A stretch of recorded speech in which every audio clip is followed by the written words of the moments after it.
Okay, welcome guys. Happy Saturday, hopefully. I'll get this one out. A bit of a rush today because I've got some stuff to do. So it will be a quick video. As I said last week, basically what I want to jump into today is having a look at a level that I built for Unreal Tournament back in the day. And just like the Duke Nukem level that I built, which was based on a place that I worked, this Unreal Tournament level, it was built on a place that I frequented, and I built it years after I went to this place. So first of all, what are we using? So it's Unreal Tournament 2004 that I eventually, ever since the original Unreal, so not even Unreal Tournament, I was fascinated with getting into level editing. After doing Duke Build, I was fascinated with the idea of going that next step and doing it in something like either Quake or Unreal. And Unreal, especially that initial first-person game, Unreal, that just really opened it up to that sort of storyboarded, single player campaign and how you could really build that sort of intense emotion and stuff like that. But then you get into the multiplayer aspect and it just goes up another level. And I love the Unreal Tournament series. Unfortunately, this is the only one that I still own my original copy of. The rest, at some point in a fit of wisdom, if you want to call it that, they were either given away or given to a charity shop or sold, or I honestly can't even remember. But it's sad. It really is sad. But anyway, still have Unreal Tournament 2004. And as I've said before in one of my other videos, the reason I bought Unreal 2004, the 2 DVD edition, which is the, what do they call it? Can't remember now. It's the editor's edition or something. I can't remember. Seriously can't remember, but I see a lot of people collectors on YouTube. I've got the editor's choice edition, and that's all they comment on. The main reason you get the editor's choice edition, and the main reason I got the editor's choice edition, there is some bonus content, but the main thing, keeping in mind that this was still back in the day when fast internet was not really a thing, and there weren't many tutorials for this kind of thing online on YouTube or anything like that. What the editor's choice edition came with was a bonus disc, and on that bonus disc is a heap of written and video tutorials on how to use Unreal Ed. When I get into doing an episode on what can I remember about Unreal Ed, you'll learn how important that material is, because if you've done stuff like I've used Infinity, I've used 3D Studio Max before I got into Unreal Ed, and it still took me a long time to get my head around, and it wasn't until I read certain things it was like, okay, that is completely counterintuitive compared to how all the other systems that I use work, because it really is. If you've used it and you've used other 3D packages, you know what I'm talking about. It is literally the polar reverse of how you use other packages and how you actually model in those environments. So quite interesting. So yeah, this was a must-have for me. Oddly, I didn't really do much with it. I did a couple of cheeky little levels just to do some testing and then see what graphics I could import and slap on the walls. But then what I got into, I planned 2 maps and I only got around to doing one, and that'll be another fun project to create the other one. I don't have the schematics that I drew up, but I did draw up schematics. And again, it's a place that no longer exists. What am I talking about? When I was in I'm trying to think. I was doing my A levels, 18. I did do GCSE retakes. My school was shutting down. That's what I blame it on. But so I was doing A levels a year later than you normally would. So I was about 18, 19, I think. And at that time, I had a SNES. Didn't have my Atari Jaguar by then. I think I just got rid of my Amiga and got into my 386, so that was sort of what I was playing about with at the time. But the SNES was the main gaming console. Why is this relevant? It is very relevant. Myself and my friends, who all went to the same college in Kent, we got into playing Quasar. So there was a Quasar in the town where the college was, and then in the adjacent town there was a Laser Quest, and we got addicted to Laser Quest. Unfortunately, the arena that we went to is shut down years ago. But it's one of those places that I went to so often. I went to that place flipping Christmas Day. I was in the league, so you had your own key to tag onto the guns. And I would go down, and I'd say, I'd go down on a Saturday, because the more you played, the more league points you got. So I got to 6th position in the Premier Division in the league, but that wasn't really a reflection of my skill. It was a reflection of how much money I spent there. Why was the games console that I had at the time relevant? Because I was literally selling at the games exchange places of the time my Nintendo games to get more money to go and play it. Seriously, looking back, it was an addiction. On my 386, yes, I did have the 386, I had an Excel spreadsheet done up with all my scores.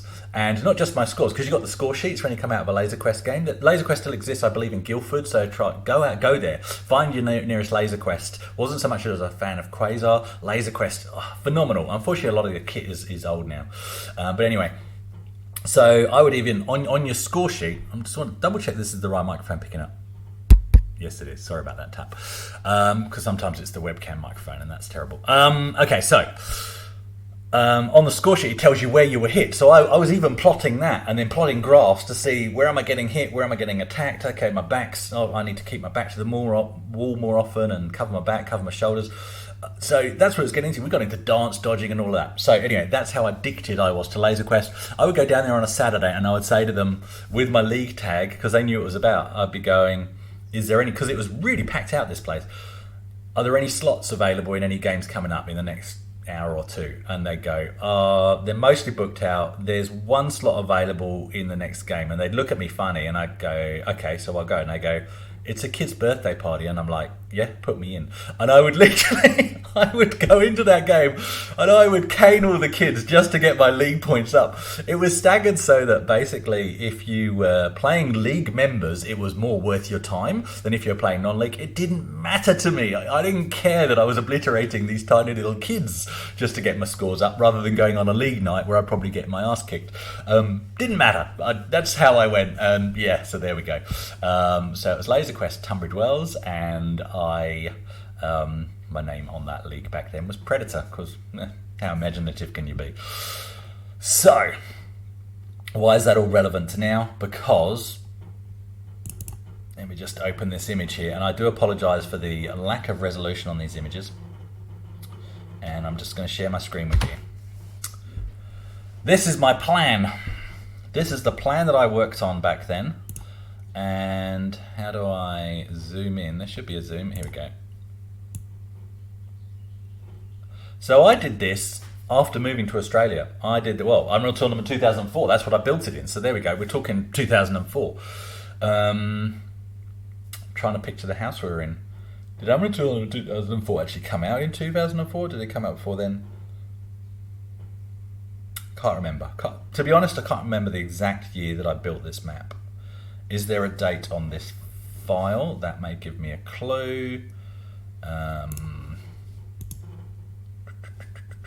This would have only been when I scanned it though. This is restored, so it's probably the date that it was restored. It's the date that the file was restored.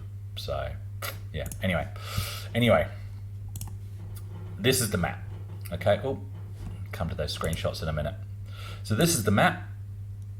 So it's a laser tag arena, and as we get into it, you'll see it doesn't look like much here, but it's actually quite interesting. And again, just like my office building level in Duke, it was all about trying to go through my memory. At the time, with the office level in Duke, I had access to the actual building plans, and I worked there at the time, so that was easy to get accurate. This is from memory from years after the fact. And so what the arena had, we had an entrance here. So I haven't included the room where you actually get your laser guns and you put all your kit on and all of that, which was here. So that doesn't exist in the map because I just wanted the play area. So you'd enter through here or you'd enter through here. And then there was this, what we called the tower. So you actually go up a ramp here. This was all made out of wood. This floor was all concreted. So this was all made out of wood. You could go up into this tower, and there's sort of a lookout deck here, and there's an inner room at the back here. Or underneath the tower, there was a series of tunnels, and there was a grate that you could see through. You could either shoot up to people in the tower, or you could shoot down if you're in the tower to people in that tunnel below. Same at the front here, there was another grate similar, so if you didn't know it was there, it was a really good spot to catch people out. And there was a dead end here, all those kind of things. So then on either side of the map, there was these sort of other sort of half height ramps. I'll just call them accessibility ramps if you like. So those were there on either side of the arena, there and there. And then there was these sort of miscellaneous walls. So in all honesty, this is sort of guesswork based on, well, I know there was stuff here, and I know some of them had grids you could shoot through halfway up the wall, so you could kind of hide behind the wall and shoot through a grid. So that kind of a gameplay aspect was there as well. And then here there was sort of those, what am I going to call them? The sort of gladiator padded batons, sort of miscellaneously about the place. So I sort of tried to recreate that to a degree. And then this, I think they're referred to as the whale room. So it was like a set of ribs. I think I thought of it as the alien room, because it looked like something out of the film Alien or Aliens. The aliens, you know, the Queen's nest in the abandoned ship. Prometheus is crap, by the way. Anyway, and everything that followed. So I tried to sort of recreate that as well. That had this weird sort of paper mache tree thing in the middle. There was that, and then there was an area here. It's actually not reflected here, but there was an octagonal area here that I have actually built into the actual map. I didn't do it in the planning, with a disco ball above it. And I remember we would try shooting at the disco ball, because does that ricochet off and get people with your laser? It didn't, but you know, that's all there as well. So yeah, so for the most part, this was as accurate as I could get it, but done years after the fact. And I did it because I just really wanted to revisit this place. So this is really a nostalgia story about something that I built for the purposes of nostalgia, because I wanted to go back to Laser Quest. I loved it, but it didn't exist anymore. Here in Perth, another centre opened up. I need to find out if it's still open. Wasn't Laser Quest, but Darklight, and they built the biggest laser tag arena in the southern hemisphere, and that place is epic. It's in Joondalup in the northern suburbs of Perth. So if you're ever in Australia, particularly Western Australia, go check it out. I'll find out if it's still open, and I'll put a post in the link, and I'll put a comment if it's not. I hope it's still open. I haven't been there for ages, but one of my kids recently seemed to think it had shut down or changed hands or changed name or something. But it's a great arena. I'd love to map that at some point. I tell you, it was amazing. Okay, so that's that. But before I go into the actual game itself, have a look at what I was doing here. Looking back, I know you had to figure out these things called, you'll see them here as UU. So that's Unreal Unit. So you kind of have to work out what is, work out your real world measurements to a degree, and what are they in Unreal units, so that you can sort of convert one way or the other. And you can see I've scribbled all over this with the heights of corridors. So I've got small corridors, UU because Unreal units, because just in case somebody else needs to know that, who's going to look at this map, might bother to write that. And I'm doing some maths. I hate maths. What is this? What on earth is that in the corner? I don't know what I was doing.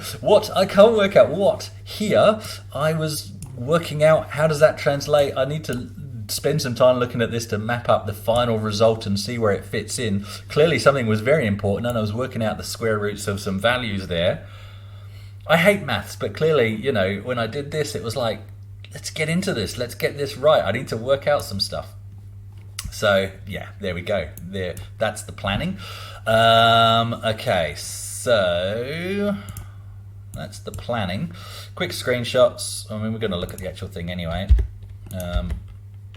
But here we go. So obviously it's a lot richer. It's true 3D. You can have levels above the other.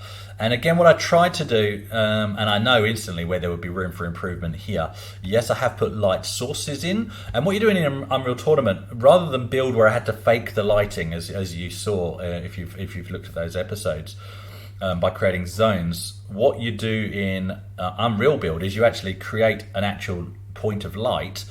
And then you do what's called baking your textures. So you've already got your textures on the wall, but the lighting isn't applied. And then when it gets baked, it basically almost creates a new texture with the lighting and the shadow in place. So it's a whole different way of working in that respect as well. But there's no glow to the lights, and I know it was something I struggled with. I remember struggling with that.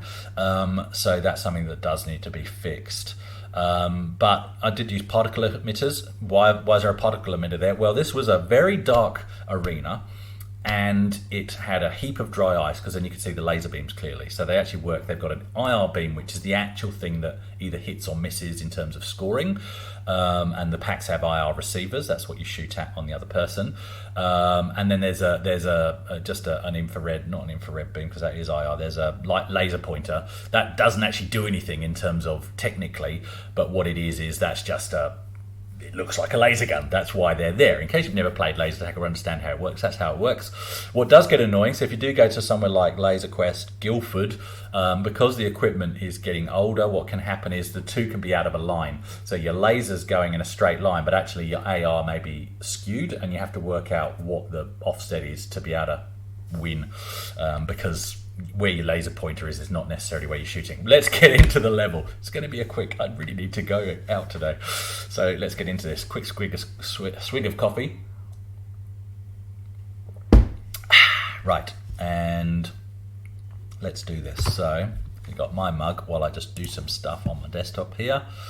I didn't show you the rest of the pictures, but that's okay because you're going to see the whole map. So, launch Unreal Tournament. And we're going to play it in a certain mode, and I'm going to tell you what mode we're going to play it in. I think I need to go there. There we go.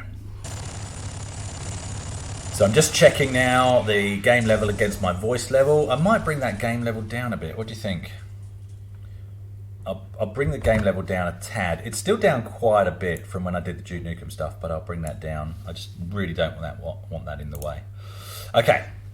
Cool, so we go instant action. And I actually did two versions of this map. So I did, which you probably would have seen if you were looking at the folder structure earlier. Okay, sort of stuck there. Select game type, we want deathmatch. And we want, so I've got two. So to explain the difference, I wanted this to be realistic in terms of how we would have played it. There we go, you got the information. I even populated the information there. This LQTW is based on the arena that was Laser Quest Tunbridge Wells. Sadly, this arena was closed in the late 1990s. For a true laser tag style, use of the InstaGib mutator is recommended.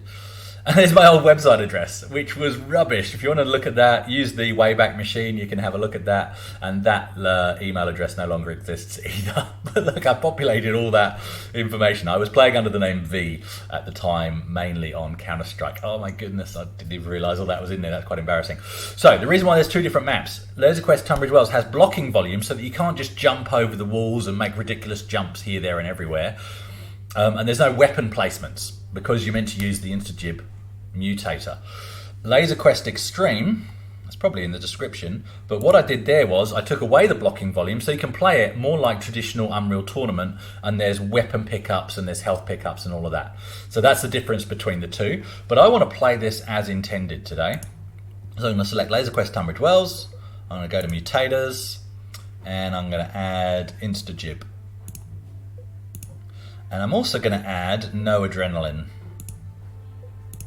Okay, so it is literally like a game of laser tag. The difference is usually in laser tag when you shoot somebody they don't explode, one, and they also don't respawn in a completely different part of the map. There was a laser tag mutator, but I could never really get it to work properly, and I did have dreams of, I'm not very good at coding, you'll know that if you look at my basic video that I did, the Acorn Electron basic memories, but it really hasn't improved much, to be honest, in all this time. But yeah, that's something that, you know, creating a decent laser tag so that basically you have downtime, but you don't die and respawn, but you still get a score. That would be an interesting thing to do for this fairly limited audience, but anyway. Right, let's get into it. Let's have a quick play. What I'm going to do is have a quick play against the bots, because that's how it's intended. And then I'll kill all the bots, and I'll kill all the bots, and then we will have a look at the map. I'll do a walk around. Oh, come on. So you can see there's the tunnel. Terrible. There's my emitter for the dry ice coming out, because that we had that in the arena, and that's actually where it came. Oh! And that was going up the back of the tower there. Where am I? Need to get my bearings. Like I say, you don't just respawn randomly in a different spot.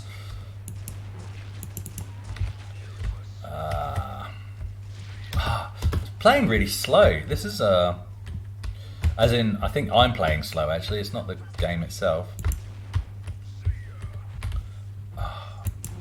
You also have more rapid fire, really. I'm glad the bots are as bad as I am.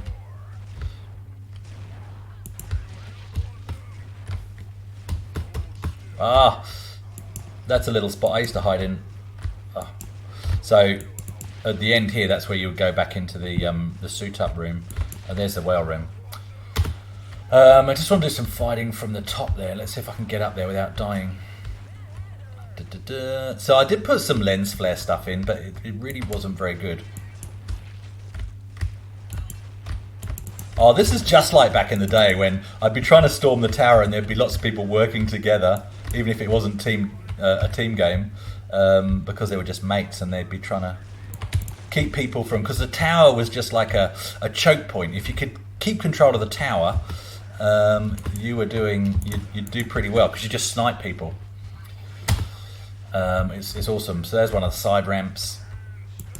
There we go. Take them out. Oh, they took them out, so that's fine. Shoot through the grate here. Somebody else got that one. Oh, I haven't played this for ages, so I'm doing terrible. Oh. I'm getting into it. I'm getting addicted now. Oh, terrible. It's just like playing real laser tag. All right, let's kill the bots.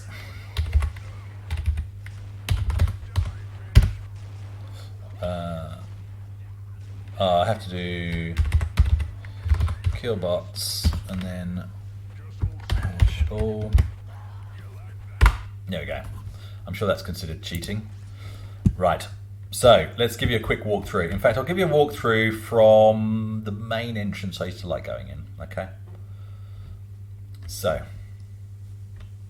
there was a door here. There would have been a door here, and then that's where the dry ice would have come out from the floor. So that's there. Notice the footstep sound effects. Even though it looks like this grated stuff, it was a concrete floor. It was an industrial floor. That's why I've even made sure the footstep sound is correct.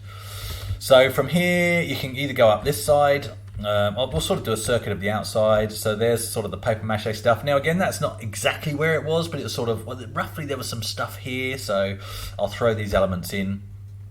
For the most point, what is, I think, fairly accurate is the fact that these ramps were here. And again, if you listen, because we're now on wood, hopefully you can hear that. I might just quickly up that a little bit for you, because there's no massive game noise now, so we should be able to get away with some more there. Okay.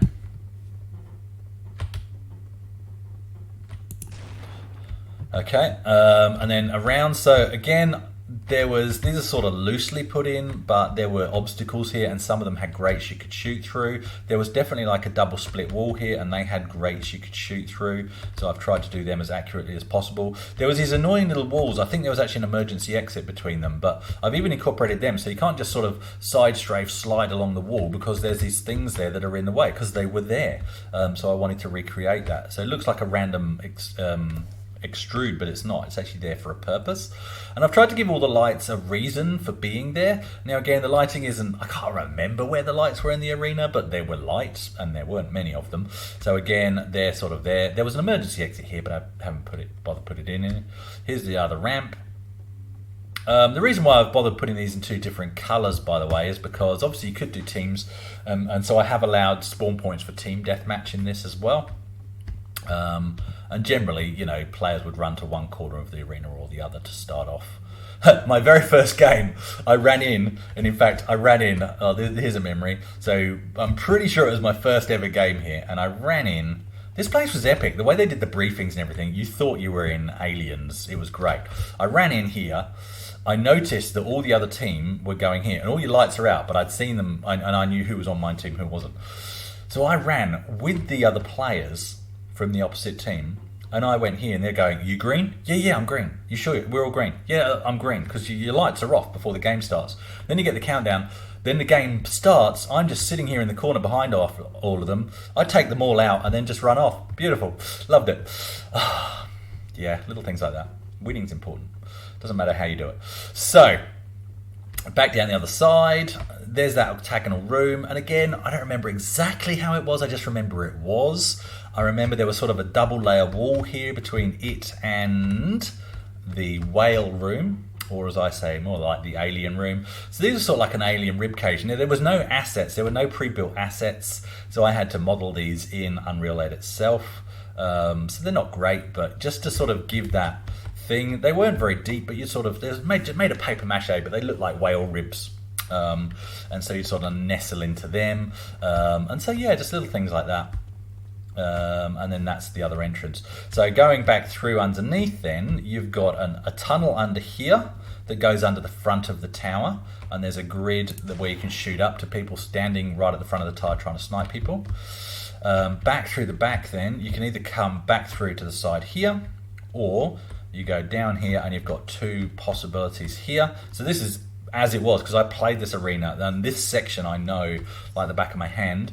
And then there was a grate here. You did have to look through some lights, but there was a grate here to see up into the middle of the tower, the back room of the tower. So I've made that so that's shootable as well. There was a little dead end here. So early on in my playing games, I used to think this was a good hiding spot. It wasn't. You were choked there and you'd just get stuck and people would shoot you. And then there, back round to the beginning, and there's the grate. And then let's go up to the tower. So there's sort of like a bit of a dead end there as well. Again, the tower footsteps.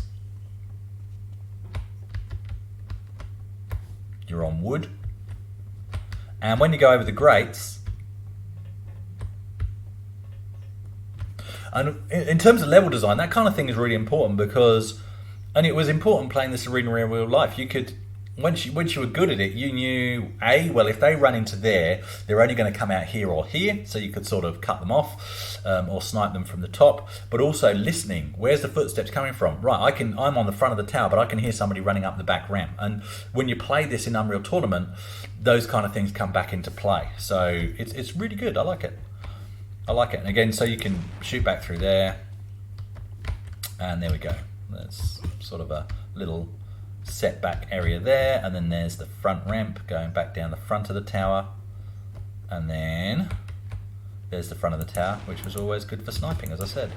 And so, like I said, even if I double jump, because I've put blocking volumes in place, you cannot go over here. I think down here maybe there's one area where you can get away with it, but I'm not going to try and find it. Oh, this was a great spot too. Back of the tower, if people were trying to come up the tower, you could actually snipe them from here, which is great. Yeah, so in the extreme version, the blocking volumes are taken away. So you could jump off here, you could run across the top of that if you wanted to, whatever you want to do, just like in traditional Unreal Tournament. But this version, I just wanted to be, well, you wouldn't do it in real life because you'd break your legs. So I want to stop the player doing it in the game, and that's what I've achieved here. The only place I ever did jump, and I think, have I allowed for it for nostalgia's sake? I can't remember if I cut this blocking volume short. I was naughty one game, and I think it was against my mate James actually, not the same James that I worked with, a different James. And it's either James or Ben, but anyway, somebody was down here, they were blocking off the end here. I wanted to come down, and I actually leapt over, no, I didn't allow for it. I actually jumped over this partition here, behind them, and then shot them from the back here. I think they still beat me actually, because I was probably recovering from a stupid jump over a barrier. But yeah, it was the one time I did that naughty thing in the arena. Most of the time I was quite sensible. So there we go. Yeah. That's the arena. So what else am I going to do in Unreal Tournament? I don't think I'll really play with this. Yes, this could be improved, but what's the point? I have fun just revisiting a bit of laser tag once in a blue moon, and it's good fun. My nephew, we used to play laser tag with, so occasionally if I'm back in the UK and we happen to have access to two laptops, we'll link up. We've done that before. It was probably 2008 was the last time we did that, to be honest. Yeah, it doesn't really get used much. If I revisit using Unreal Ed, maybe what I'll do is jump into the very latest version of Unreal Tournament. My machine isn't that powerful, actually. I'll give you a rundown at some point. and just maybe map another place that I was thinking of mapping. Maybe I'll do that and just do it with more updated technology. The great thing about stuff like this is, that it just progresses. So the same stuff that I could do in Unreal Ed back in 2004, it's the same but better in a more modern version. So that'd be great. But what I will do a video on, and it may be next week, is let's just do it. I'm not going to do a series of them like I did with Duke. I just want to open Unreal Ed and see again, can I remember anything at all? Because I think that would be a fun experience to do. And then I'll just talk about how I got into Unreal Ed. So there we go. Don't think that was too long, 30 minutes. Told you it wouldn't be a long video. Thank you very much for watching. That's what we'll do next week. Cheers.